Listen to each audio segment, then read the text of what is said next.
Hi guys, this is part 7 of our garlic grow along, and just an additional one really to talk about rust, as well as looking earlier at when to harvest it. Just there's a lot of questions and a lot of people particularly struggling with rust as well. Rust is a fungal disease that is spread on the wind, so you'll often find that if one person on an allotment site has it, or you have it in one area of your garden, it's going to spread very quickly to other plants as well, particularly all alliums. So I've had it previously on my leeks and they haven't been too bad, but this year has been really quite perfect weather for rust. We've had a really wet winter, spring, and then it hasn't been overly warm and the plants are just struggling. So first of all, the first thing that I want to remind you is that rust is not the end of the world. It does not mean that you are not going to harvest any garlic at all. It's likely to mean that your cloves and your bulbs are going to be smaller, just because it's not going to have a chance to really do as well as it could do without the rust. But what I want you to do is, if it's not too bad, then just take a couple of the leaves that are affected and put them into your garden waste, not into your compost, because that can spread it. And just keep an eye on those plants and hopefully we'll be able to harvest them quite soon. If however you've got a really bad case of rust, then you may decide that you want to lift them earlier and harvest those garlic to be kept in the freezer rather than cure them to store them how we normally would. So what happens is, on each of these leaves that start to die back, and I'll go over in a minute how far up the plant that we are looking for those leaves to die back, what happens is they each provide us with a papery skin that we find on the outside of our garlic.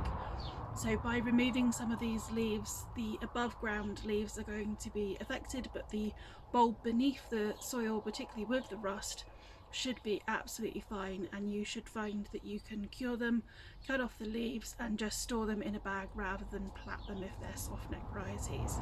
Garlic can be eaten at any point, right from the second that they've put up a few shoots they can be eaten, and then all the way to us curing them and keeping them for later in the year. So if they are really bad and you want to get them out and plant something else, they're not likely necessarily to get much bigger now, then go ahead and do that by all means.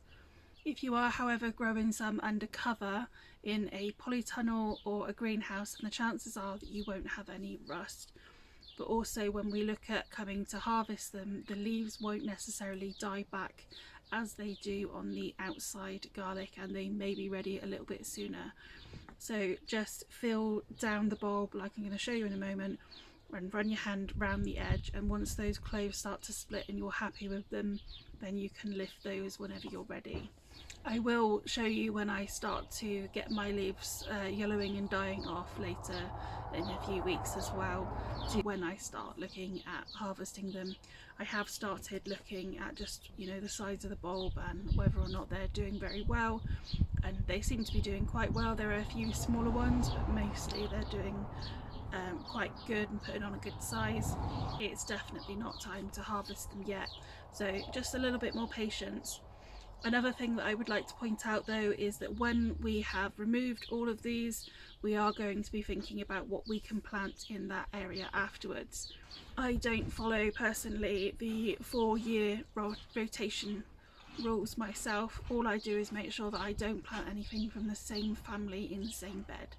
So I'm going to have some Swedes going in after mine, and then in the buckets I'm going to have some Calets.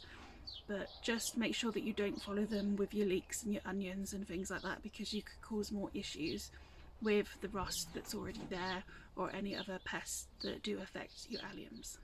If you are still watering your garlic outside, then it is a really good idea to stop watering them now and just let any rain take care of them, and that will hopefully reduce any rust getting worse as well. When we're thinking about whether or not our garlic is ready yet, what we're actually looking for is the first set of leaves about halfway up the plant to have started dying back and have gone yellow. And then other ways in which we can tell is just by moving our finger around the edge of the bulb and just seeing whether or not, when you run your finger around it, whether or not there is many cloves or it's still one solid clove. This is still one solid clove and it hasn't given me the other indications yet. I've also still got the scapes coming on these, which is another indication that it isn't ready yet as well. Just going to recover this, and then we'll hopefully be looking at these in maybe a month, but we'll see how they do.